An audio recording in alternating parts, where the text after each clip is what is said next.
کہ خاک دے وچ تھی خاک وسوں رہوے سن قبراں دے ایرے غلام فرید مرن دے بعد مکوے سن جھگڑے جھڑے. جنازے کی پہلی صف میں آپ کا سب سے بڑا دشمن بھی کھڑا ہوگا، آپ کا دوست بھی کھڑا ہوگا، بالکل برابر میں کھڑا ہوں. برابر میں کھڑا ہوگا، بالکل. اور سب کے زباں پر یہی دعا ہوگی، یا اللہ اس میت کی بخشش فرما.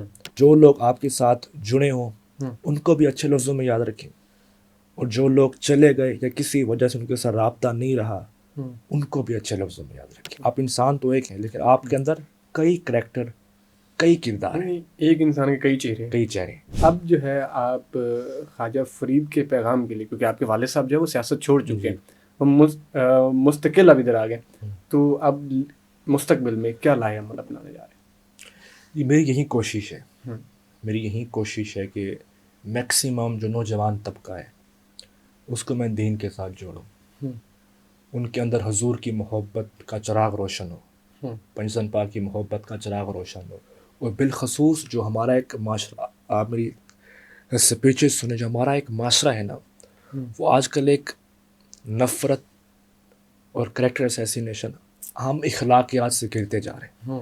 تو میری یہی کوشش ہے کہ ایک دفعہ پھر اس معاشرے کو ہم اخلاقیات کی طرف واپس ان کو لوٹ کے لائیں، اخلاقیات سکھائیں، ایک دوسرے کی رسپیکٹ کرنا سکھائیں، ایک دوسرے کا احترام کرنا سکھائیں، ایک دوسرے کا حیا ان کو کرنا سکھائیں. یہ نفرت پھیلانا، ان باتوں کو ہم ختم کر دیں. جو خواجہ صاحب کا محبت کا پیغام ہے وہ ہم گھر گھر تک پہنچائیں، اور معاشرے سے اس نفرت کو ختم کریں، ایک دوسرے کو معاف کریں، ایک دوسرے کی غلطیوں کو برداشت کریں.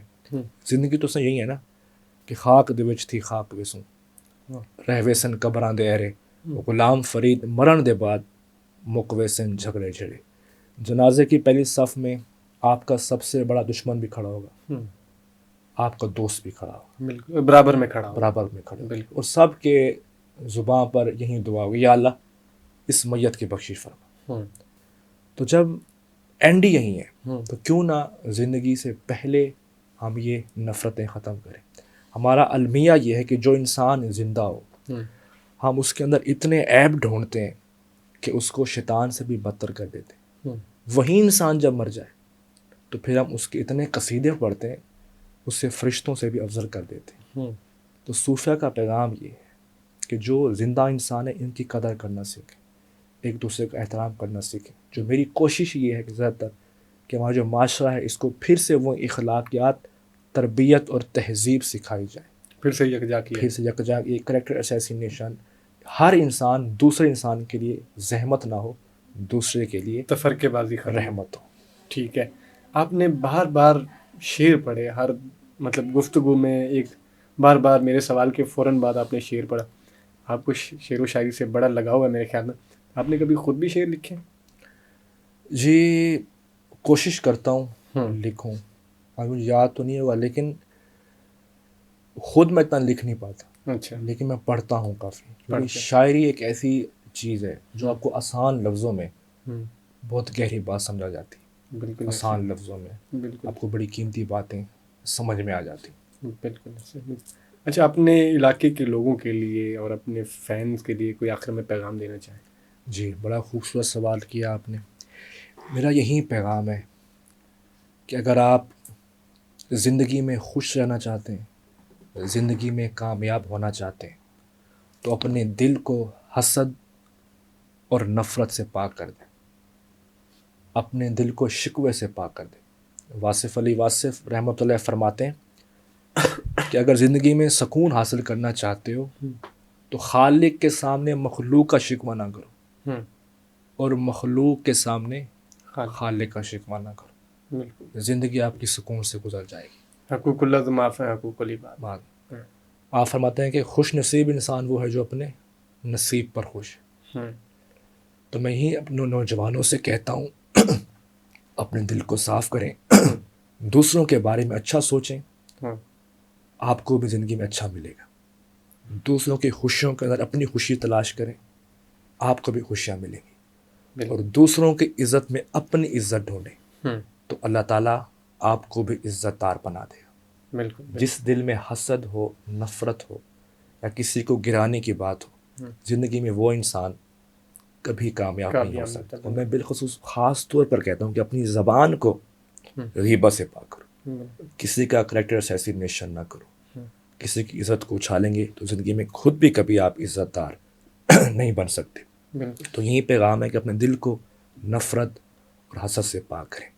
اچھا، جو لوگ آپ کے ساتھ جڑے ہوں ان کو بھی اچھے لفظوں میں یاد رکھیں، اور جو لوگ چلے گئے یا کسی وجہ سے ان کے ساتھ رابطہ نہیں رہا ان کو بھی اچھے لفظوں میں یاد رکھیں. ہمیشہ ہر انسان کو ہمیشہ اچھے لفظوں میں یاد رکھیں، کسی کی دل آزاری نہ کریں.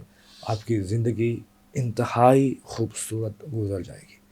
اور میں آخری میں مولا علی شیر خدا کا ایک فرمان، آج کل یوتھ جو ہے ایک اسٹرگل کے دور میں بڑے بڑے خواب دیکھتی ہے. بالکل. مولا علی شیر خدا فرماتے ہیں کہ انسان تم ایک جان نہیں ہو، تم ایک جہان ہو. تمہارے اندر 7 جہان بستے ہیں. تو ہمیشہ اپنی ذات کے اندر غوطہ زن کیجیے، خود کو پہچانیں کہ آپ اصل میں کیا ہیں، آپ کی اصل شخصیت کیا ہے. اب میں انسان ہوں، آپ انسان ہیں. بعض اوقات ہم ہیں انسان تو ایک ہیں، لیکن ہمارے اندر کئی کردار ہوں گے. کسی کی نظروں میں آپ بہت اچھے ہوں گے، بالکل. کسی کی نظروں میں آپ بہت برے ہوں گے. بالکل. کسی کے انسان میں آپ انتہائی نفیس انسان ہوں گے، اور کسی کی نظروں میں آپ کو انتہائی نفرت کی نگاہ سے دیکھا جائے گا. بالکل. آپ انسان تو ایک ہیں، لیکن آپ کے اندر کئی کریکٹر، کئی کردار ہیں. ایک انسان کے کئی چہرے ہیں. لیکن جو آپ اصل میں آپ کیا ہیں یہ آپ کو صرف آپ کا رب جانتا ہے. جو آپ اصل میں ہیں، آپ کی اصل شخصیت کیا ہے. تو جو آپ کو اصل میں آپ کی شخصیت کو جانتا ہے نا، تو پھر آپ بھی اصل میں اس ذات کو پہچانیں، اس کے ساتھ رابطہ مضبوط رکھیں، اور اپنی باطن کے اندر جھانکیے، خود کو تلاش کریں. آپ ایک بہت بڑا جہان ہے، خود کو ڈھونڈیے، انشاءاللہ بہت ترقی پہ جائیں گے. اللہ تعالیٰ آپ کو ہمیشہ ایک بڑی منزل کا مسافر بنائے. تھینک یو سو مچ آمین. تھینک یو سو مچ عماد بھائی، آپ نے اپنا قیمتی ٹائم دیا، اور ہم نے آپ کے آگے مشکل سوالات بھی رکھے، آپ نے خندہ پیشانی سے سب کا جواب دیا. آپ کا بہت شکریہ، آپ نے بلایا. اللہ تعالیٰ آپ کو مزید ترقی دے اور ہر قدم پہ کامیابی عطا فرمائے، خوشیاں عطا فرمائے. Thank you so much. Thank you. اسی کے ساتھ اپنے میزبان امریز حیدر کو دیجیے اجازت. ملتے ہیں اگلی پوڈ کاسٹ میں.